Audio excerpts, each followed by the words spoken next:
Namaskar, this is Dada Ranjitananda. Welcome to our webinar. Today is the third class of the meditation course. As usual, you can communicate with me through the questions window.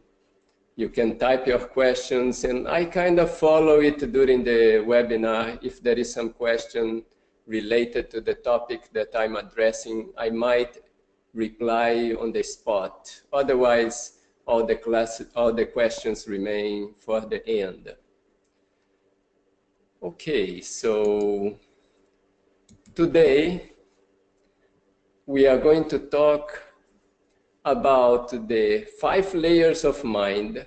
It's a good topic so that you can have an idea of the mind, how it works, and what's the scope of meditation. Then we'll do a brief meditation practice. Then I'm going to introduce the topic of asteya, which is one of the points of dhyana. It means not to take anything that belongs to others without permission. And then we'll have the time for questions and answers.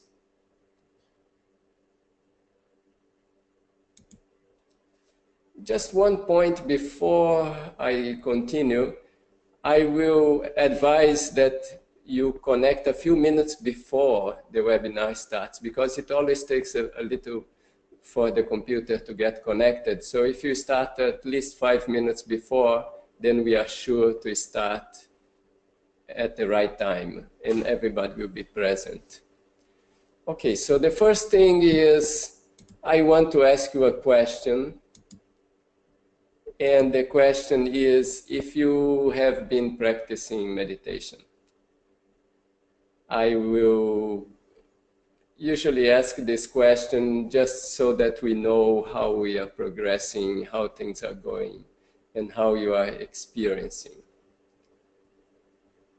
Because the course is not only the theory that we talk here, it's also the time you spend doing the daily practices. Then you will really experience something after the course. Okay, most of the people have voted.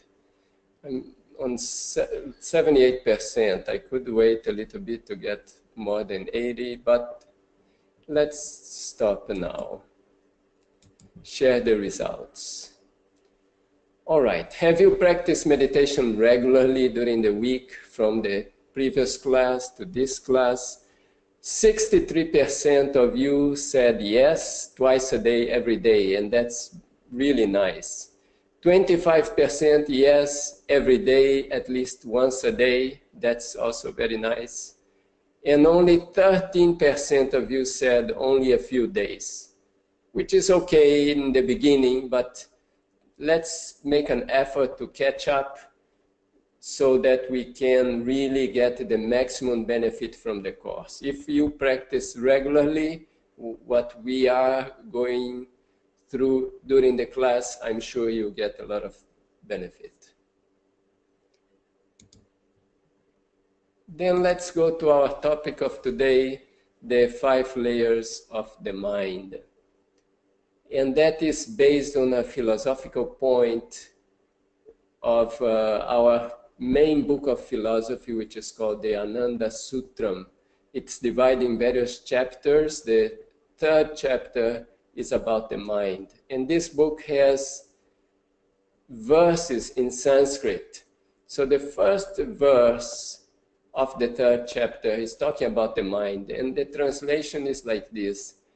The living being is composed of 5 kosha. Kosha means a layer of the mind. So 5 layers of the mind, just like a banana flower with its petals. So what is the meaning here?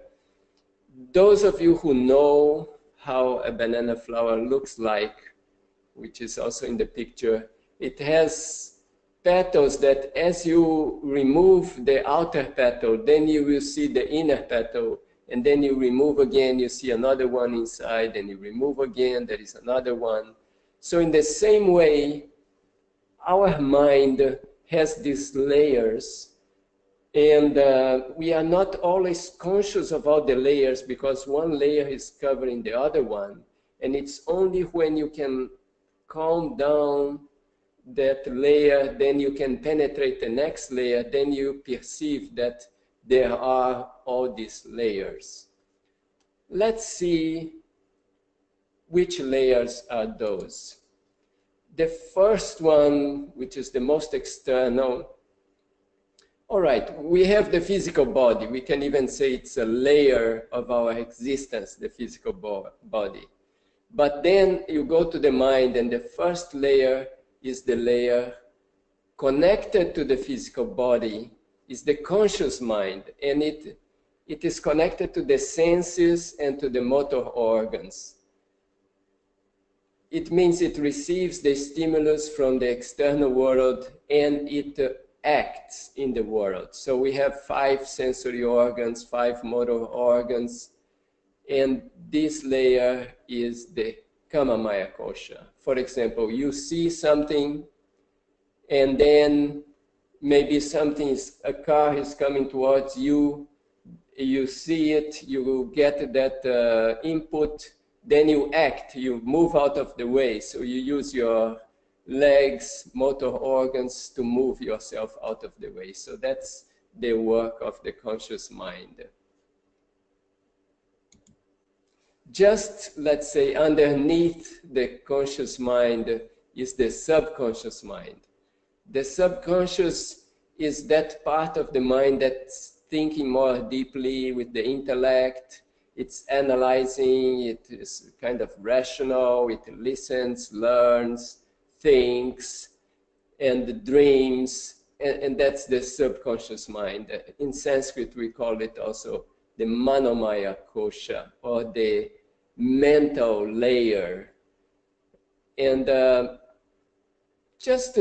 will give an example so that you can understand the functioning of these two, conscious and subconscious, and you can see the separation of the two. Imagine that I'm just sitting here and I'm thinking very deeply about something, and somebody in the room calls me, but I don't hear. And why that is happening? It is because at that moment I'm using my intellect, thinking very deeply, so I'm engaged in the subconscious mind. And the person is calling me, the sound is coming to my ears, but the ears are connected with the conscious mind.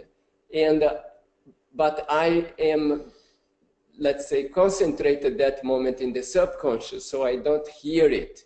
And then after some time, the sound is coming, maybe it attracts my mind back to the conscious, and I say, hey, yes, yes. And that is to show the functioning of the subconscious, the functioning of the conscious. The subconscious is also related to dream. Most dreams, maybe not all dreams, some dreams are deeper, but most dreams happen in the subconscious mind. When the conscious mind is suspended, because I'm sleeping, the conscious mind gets suspended, but the subconscious gets active, then I have a dream. If the subconscious also gets relaxed and suspended, then I have deep sleep. I go to a deeper layer of the mind. We'll talk in a few moments. But that's kind of the function of the conscious and the function of the subconscious. And most people, their life is a play between the conscious and the subconscious. It means they are living in those two layers of mind. And for them, that's the whole existence. They don't know anything else but the conscious and subconscious parts of the mind. But that's not everything of the mind. There are deeper layers. So the third layer, I'm calling it here supramental, means beyond the mental. And the capacity of this layer of the mind is what we call intuition. Intuition here It's not just like a feeling, it's something deeper. It's a different interpretation of intuition here. Let me give you an example. For example, when Newton was sitting under the tree and he saw the apple fall on the ground and he came up with the theory of gravitation, that was not a fruit of his intellect. It is not that he was thinking about that and then he concluded that. No, it kind of came to him in a flash or in a moment that is the work of this intuition. And that's the work of this deeper layer of the mind, the supramental. It is a synthetic, not analytical. It means the idea comes at once, you just understand it. It's intuitive, it's brilliant, genius, and it discovers, creates, and it's also artistic. Many artists or musicians, when they are composing or when they are painting, they say and they feel that they are in a different world. It's actually not a different world. They are just in a different layer of their own mind, which perceives the world in a different way. And that's where this artistic capacity and this genius comes from the third layer of the mind. And every human being has this, so we all have this potential within us as long as we develop. Some people have it naturally from birth, let's say, but some people can develop it by practicing it, by making oneself more developed. So that's the third layer of the mind, the supramental mind. But it doesn't stop there. This layer has a lot of capacity, and people using this layer are very special people, but still there is more within our own mind. The next layer is what is called the layer of special knowledge, also called subliminal layer. The thing about all these terms is that they are some places used in a different way, so that's why it makes it difficult to understand. But I kept this layer of special knowledge. It gives a deeper knowledge. What is this special knowledge? It's discernment. It means you can know from what you have to do, what you should do, or what you should not do. You know what will bring you elevation, like spiritual elevation, and what will bring you down. And another special knowledge of this layer is what is a certain detachment. Detachment here is related to being able to deal with things without attachment. In that way, we can use everything in the proper way. Attachment prevents us from giving proper use to objects and also to have proper relation with people. For example, if a mother is too attached to a son, that mother may prevent the son from having some experiences in life, from developing himself, and that is because of too much attachment. If that mother can have certain detachment, even though there is love, but can encourage and let the son explore the world and learn and become self-sufficient. So that's about attachment and detachment. And discernment, the other special knowledge, is that one that gives us the capacity to decide what's right in our life and what is wrong. And different individuals in history have used these layers of the mind. For example, the third layer of the mind, many geniuses, many artists, they had the capacity to utilize that layer of the mind. While this fourth layer is even deeper than that. It means that person using this fourth layer will have all those capacities, but will have a capacity, let's say, to guide society, to advise people what they should do in their life. And there are some great people in our history who became, let's say, like prophets and saints and so on, who had access to this layer of the mind. And with this layer of the mind, they could guide people in their own lives on what is better for them to do in their own lives. So that is the fourth layer of the mind, and it's called Vijnanamaya. Gyan means knowledge, Vigyan means special knowledge. So the layer made of special knowledge. And that's the fourth layer of the mind. One thing about these layers of the mind is that each one is more expanded than the other one. Let's say that the conscious, let's say, is this dimension, the subconscious will be like this, and the supramental will be like this, and the special knowledge will be like that. So they go on expanding.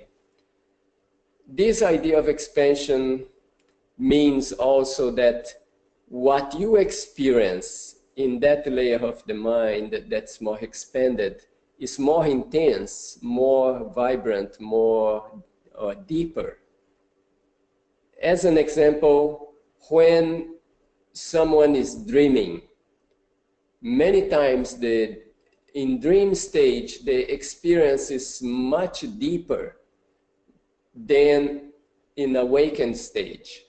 So somebody is awakened, has an experience, okay, but if one has that experience in the dream, it's like much more intense. Why? Because the layer where the dream is happening is the subconscious. The subconscious is not limited by the senses and the motor organs. So it's more free, more expanded. Therefore, experiencing something in the subconscious is more intense than experiencing the conscious.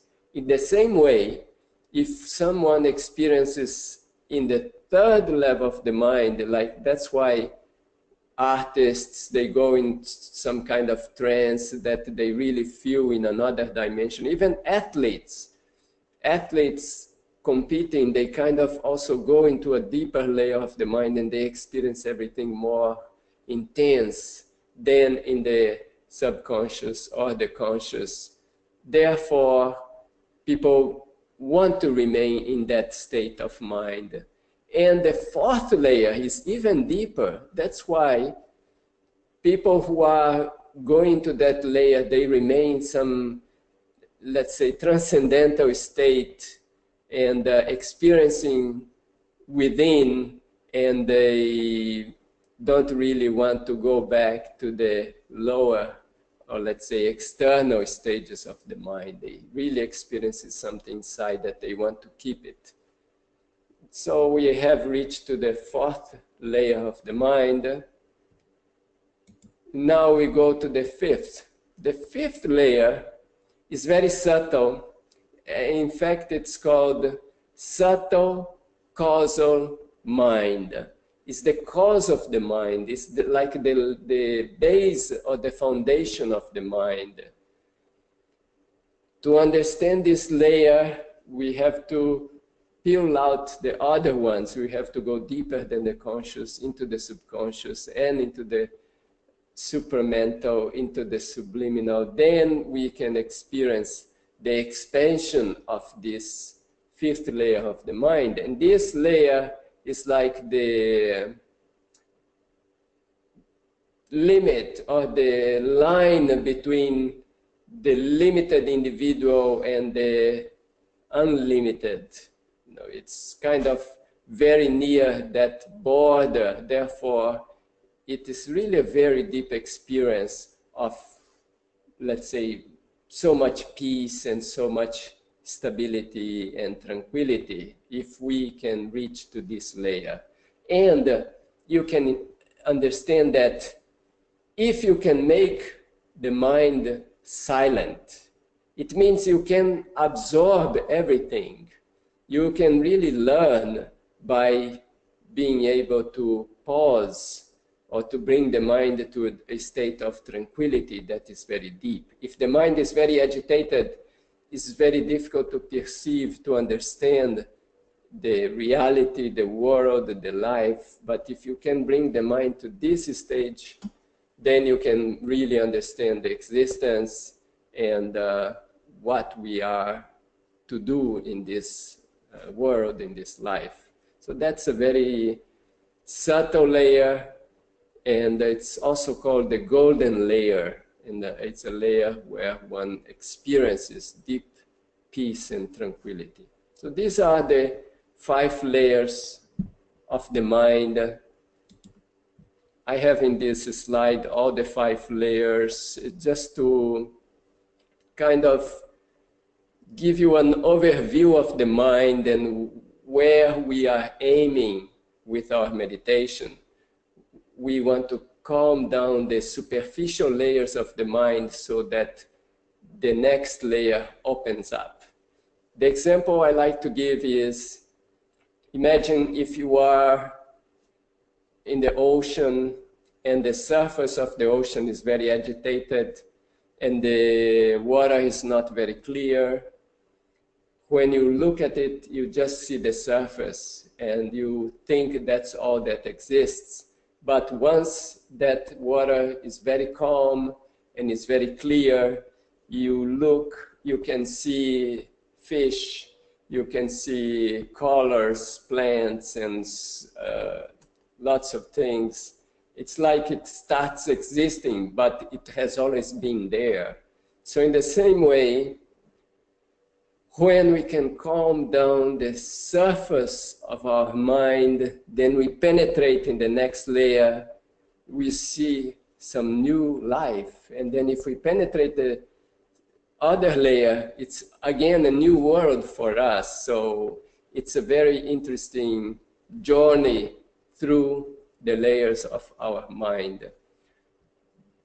The most external is the conscious. You are acting, listening, talking, all that is in the conscious mind. The subconscious, thinking deeply, analyzing, memorizing, dreaming. Supramental, creativity, music, art, genius. Subliminal or special knowledge, that special knowledge, what to do in life. We are here in this life, what to do. That clarification or that discernment, and at the same time a certain detachment for the physicalities and other vibrations. And finally, the 5th layer, the causal mind, the subtle mind, just the cause of the mind, the underlying layer of silence and peace and tranquility. And that's the idea that with the practice of meditation, we could experience the mind in its totality. But it is not an instant journey. It's a journey that can take our life, the whole life to go through. But as you go deeper into your mind, or as we go deep into our mind, it gives us also a new view of the world. And that's why I brought this topic. It's an introduction to the topic, but it gives you an idea of where we are going with the meditation. All right.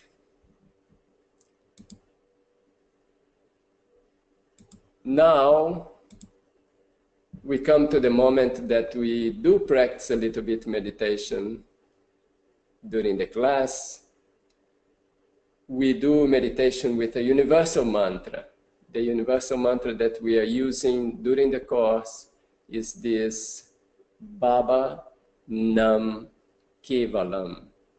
It's a Sanskrit phrase, and a meaning that I'm giving now, because the meaning, the translations can be different, but the translation I'm giving now is that everything is cosmic consciousness.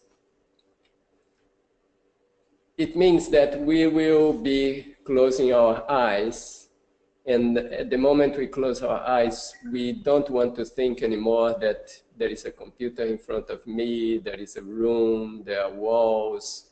I want to forget all that and just feel that whatever is around me is that peaceful, infinite cosmic consciousness, which is something abstract for now, but we'll remain with that abstract for now, and let's see how it develops as we go through the course. I'm going to use again the guitar, and I'm going to sing it. Then you can listen to it, or you can sing with me. Then I will remain in silence. When we are in silence, continue repeating the mantra. You can continue singing, or you just say the sentence, Baba Nam Kevalam. Baba is the cosmic consciousness. Nam is all around us. Kevalam, only that, nothing else. That is, and you can continue. If any other thought comes to your mind, just think about the mantra, let the thought go away. Even if it's a very good, nice thing, you don't think about it, think about the mantra. And we'll do it 2 times like that. So just let's close our eyes, sit straight on our chairs or floor, wherever you are. Close your eyes. And you are sitting in that room. The room where you are is in a building. Building is in a town, maybe in the countryside, wherever you are. It's in a country. You are in a certain country. That country is in the planet Earth. You are actually sitting down on the planet Earth. A very peaceful environment, surrounded by stars and the universe.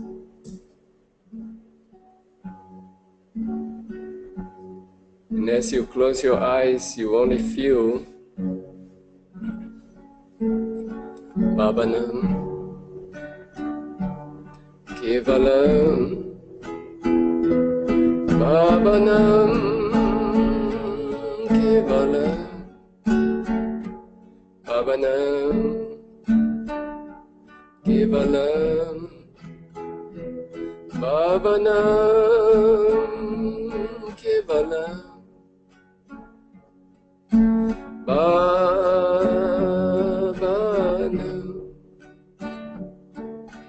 Kevalam,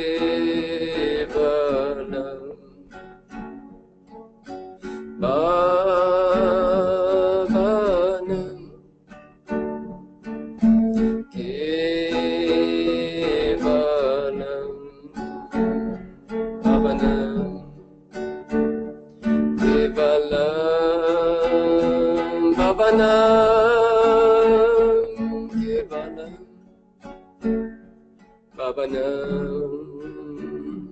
Kevalam, Bhavanam, Kevalam,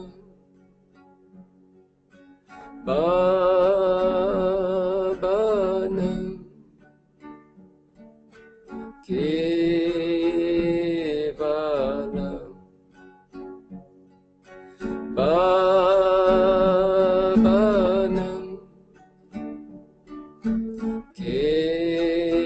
Bhavanam, Kevalam. Bhavanam Kevalam, Bhavanam Kevalam, Bhavanam Kevalam, Bhavanam Kevalam.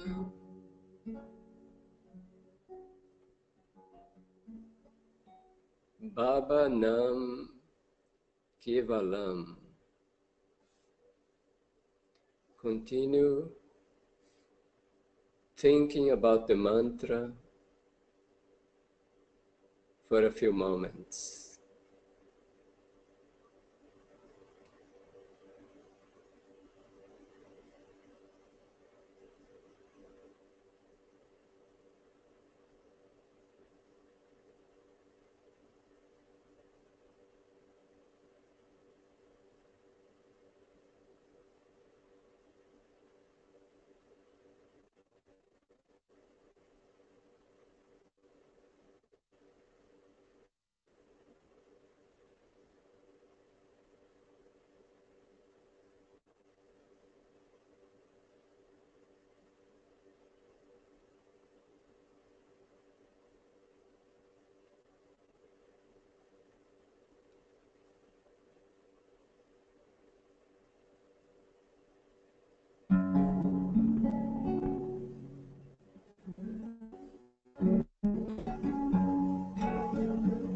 Bhavanam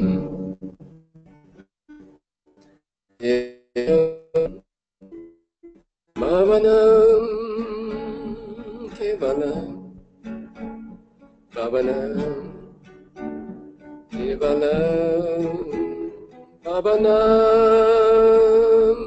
Kevalam, Bhavanam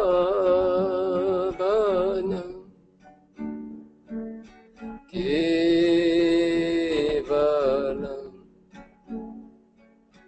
Bhavanam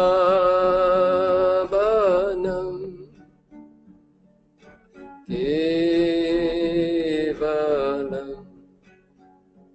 Bhavanam Kevalam, Bhavanam Kevalam, Bhavanam Kevalam, Bhavanam Kevalam.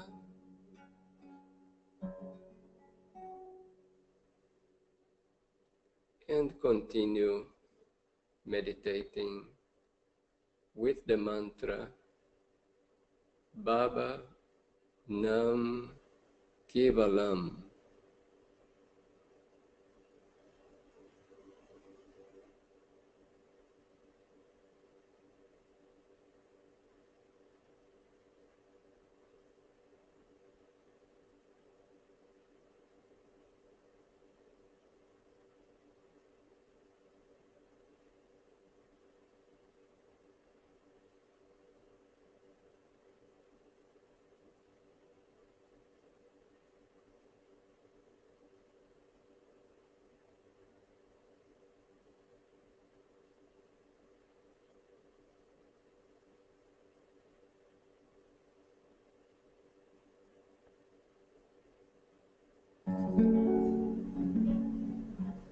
Bhavanam Kevalam, Bhavanam Kevalam, Bhavanam Kevalam, Bhavanam Kevalam, Bhavanam Kevalam, Bhavanam Kevalam.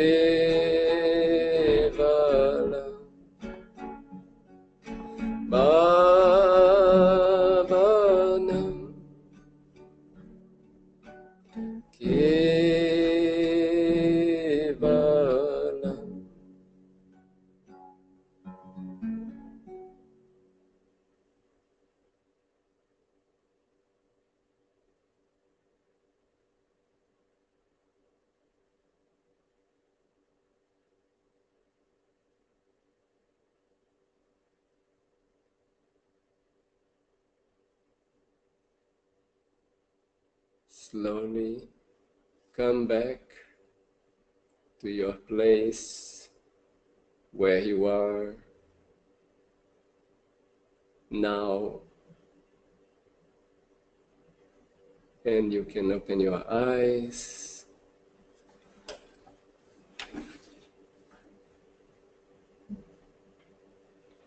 And that was our brief meditation practice for this class.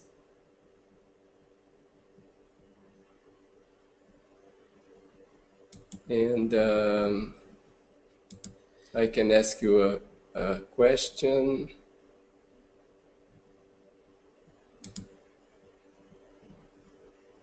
How do you feel after this brief meditation? Let's see how it's going.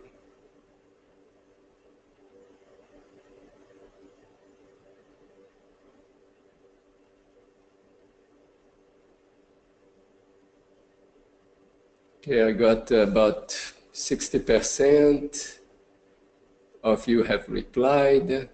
Okay, 75 now. I just wait a little bit and then I will share the results with you.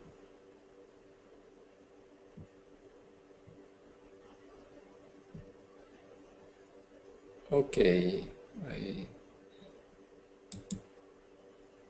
okay, these are the results. How do you feel after this brief meditation? And 56% of you feel much more peaceful and relaxed than before. 33% more peaceful and relaxed than before. That makes already for 89%, and only 11% just a little bit more peaceful and relaxed than before. It seems everyone felt some benefit. 0% said the same as before. So that's nice. And it encourages to practice every day, at least. We didn't do more than 5 minutes this whole brief practice here. So 5 minutes, if you can do every day in the morning and in the evening, will make a big difference. And you will really get the maximum benefit of the course. But if you are somebody who practices longer meditation, continue practicing your longer meditation. Make sure you practice twice a day to get the maximum benefit. And if you are practicing only once, then the second time you do just the 5 minutes, the way we did here. When you are doing, you will not have me guiding, you will not have the musical instruments or anything. You just can sit there and repeat the mantra mentally. Or you can sing it mentally, whatever comes better for you. Some people ask if they can have some recording and listen to the mantra. You could in the beginning, but it's always good to do it actively. It means you are actively repeating the mantra, not just listening to it. This much about our brief practice. Now the second part of the class is about jhana. Jhana are those practices that calm the conscious mind. You know, our first enemy here is the conscious mind. And it doesn't really allow us to go deep within, so we need to keep it calm. And the conscious mind, what does it do? All these external things that we are doing, thinking, acting during the day, when we close our eyes, they go to the subconscious and keep the subconscious very active. So if we calm down the conscious, nothing will go to the subconscious. So when we close our eyes, we can really start going deep. So those are the points of jhana, or the practices of jhana. And jhana refers to something external to us, is whatever we are doing during the day that relates to something outside, some entity outside. It's the external expressions of our mind. We saw one point last time, we'll see another one today. Oh, we already saw 2 points, actually, the first class and second class. This is the third one, is called asteya in Sanskrit. It means not to take anything from others without their permission, or not to steal anything. If we are thinking how I can get that thing that belongs to that person and becomes mine, it means my object of ideation will be that object. And I can't meditate. When I close my eyes to meditate, I will be seeing that all the time. And if I do take the thing, then I have to think how to hide it, how to avoid it, that I get discovered. It creates a whole universe of vibrations in the mind, and one cannot meditate. So asteya is very important. Plus, it will create harmony in the society. If asteya is followed by everybody, society will be much different. So it's a very important point. We start from ourselves, and then it should catch and spread to other people. So this is a very important point. We have to think that we are doing it for our benefit and for social benefit also. The best is if you don't even have the desire to get something from others. You don't have to fight it. Oh, I want it. No, it's not right. I shouldn't do that, like that. So it's even not having the desire is like you are really establishing the asteya. But fighting against it, you are practicing it.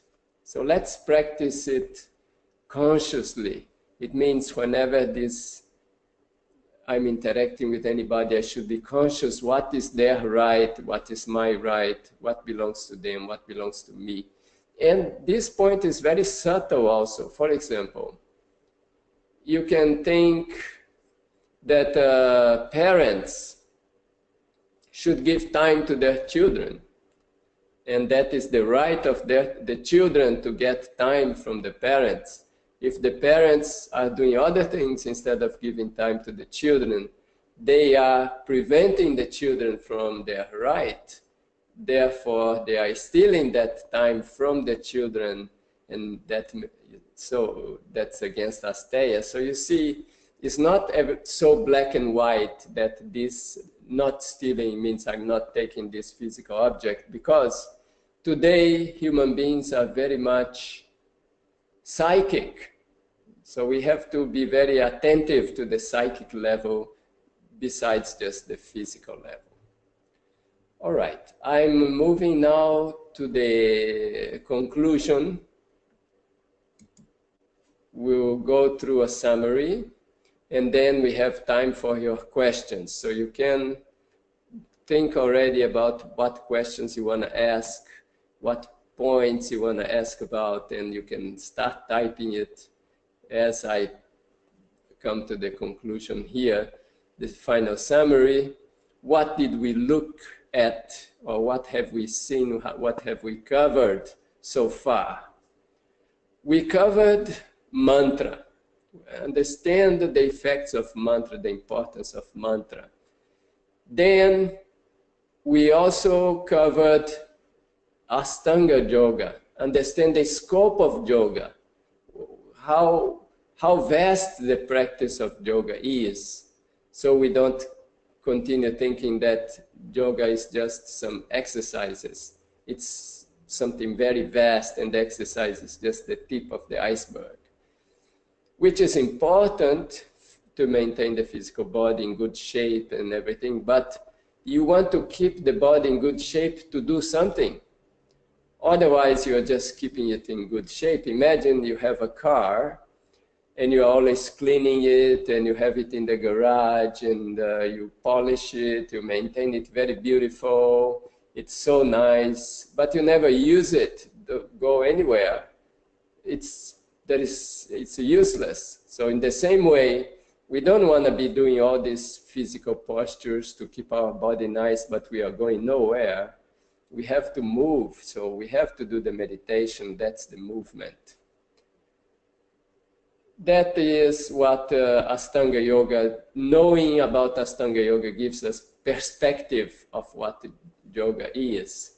And then we talked about the 5 layers of the mind today, which gives a perspective of what the mind is, because we tend to think the mind is just one simple thing, but mind is much more complex than the body. The body, let's say somebody studies medicine, 5, 6 years of studies, 4 years of internship, 3 years learning about the physical body. But imagine to learn about the mind. It's much more complex than the body. In fact, it controls the body. So we need much more dedication and concentration to understand the mind. So that's the 5 layers of the mind. We also, in the first class, we talked about ahimsa, not to harm any other entity. We also talked about satya in the second class. Whenever we are relating through words with other entities, we should think of the welfare of the other being. And now number 3, asteya, not to steal anything, not to take anything from others. That's so far what we have seen during this course. And I will just ask you a question now. Let's see.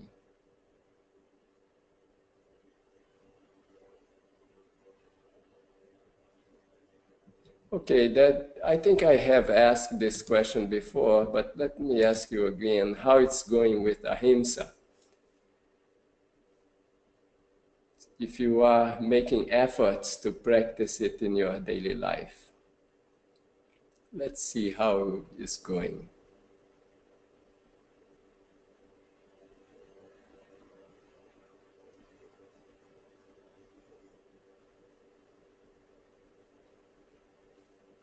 Okay, I'm getting over 60% of voting so far. Can give a moment more people can. These questions is more so that I get a feeling of how the course is going, where I should concentrate. All right, so I think that's enough for now. Let's close it and share it. Yeah, here is the answer. 57% of you say yes always. That's really nice. And 42% yes. Remember about it sometimes. That's also great. And 0 for the rest. So I think it's going well so far. All right, so final review here. What is the practice for the week? Meditation every morning. If you do long meditation, do your long meditation. If not, at least 5 minutes with the mantra Bhavanam Kevalam. Think about the point of asteya. Are you taking anything from other people without their permission? And avoid that. And a final meditation before your dinner or before sleep. If you do it long, do it long. If it's not, at least do 5 minutes. So that's what we can do during the week. Now questions and answers. And I can see here the windows of the questions. You can type them. Okay, here comes the first question. Is it okay to drink water before meditation? Yes, it's okay. It's good even.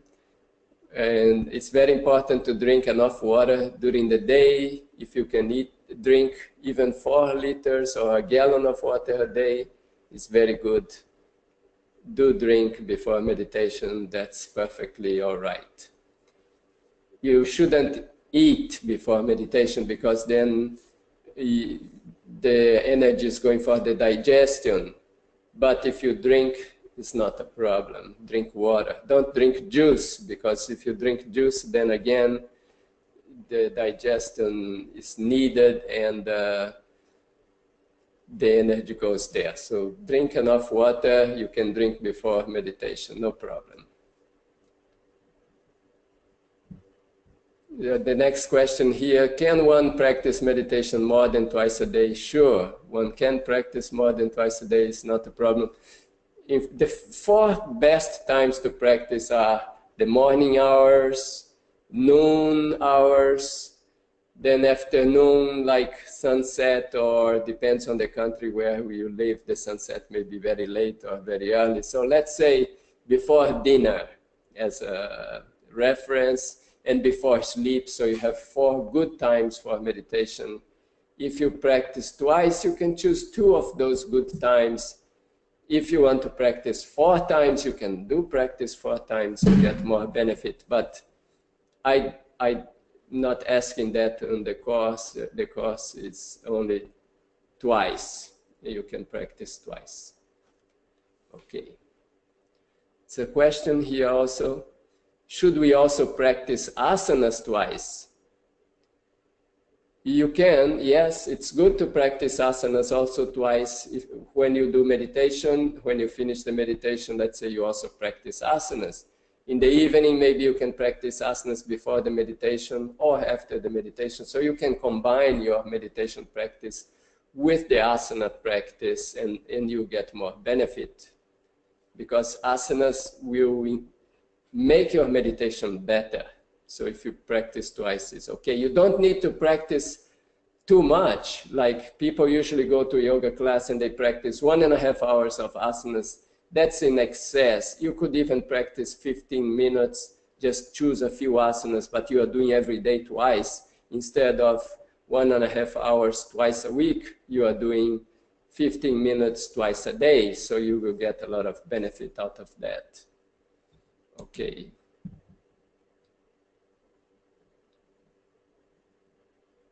Does meditation work when you are not able to let go all attachments? How can I better let go the attachments? Well, you do the meditation, don't think about the attachments, just think about doing the meditation. If you do the meditation, automatically your mind will be changing, and then you may be giving up the attachments. So don't think about giving up the attachments, because if you think about that, it means you are thinking about the attachments, even if you are thinking about to give them up. So don't think about that. Think about doing the meditation. Do the meditation very regularly, every day, twice, and the results will come. It's like going to the gym.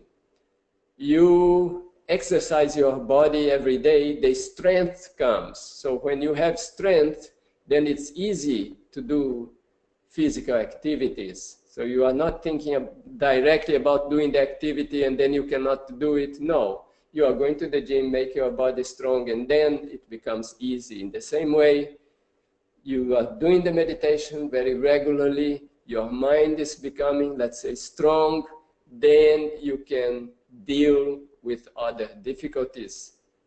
So concentrate on the meditation. All right. There is a question here. Is Kaushiki necessary? Okay, maybe not everybody who is attending knows what this Kaushiki is. Kaushiki is a practice, let's say psychophysical. It's like an exercise or an asana, moving as a dance. So it's a combination of a dance with an asana. If it's necessary, I would say that it's good if you know it, and so practice it, because you get many benefits of it. If you don't know it, you can eventually come to know it, and then you practice it. The idea here is, the moment we learn something, we put it into practice. And then we learn something more, we put into practice. And in that way, we are getting the maximum benefit. Okay. I don't see any further questions. Let me see if anything, no more questions. So if there are no more questions, I'm going to end today's presentation. Thank you very much for participating. Hope to see you next week. If you can come to the live class, it's better. If you cannot, you will get a video. The video is coming from the link I will send from our email address, webinars@pathofbliss.com, so look for it. And to keep a connection, our webpage is pathofbliss.com. Facebook page is POB, means Path of Bliss, POB Meditation. My web page is dadas.info. And that's my YouTube channel. If you search with my name on YouTube, anyway, you'll find it. And there are different videos there. Thank you for attending this webinar. Namaskar.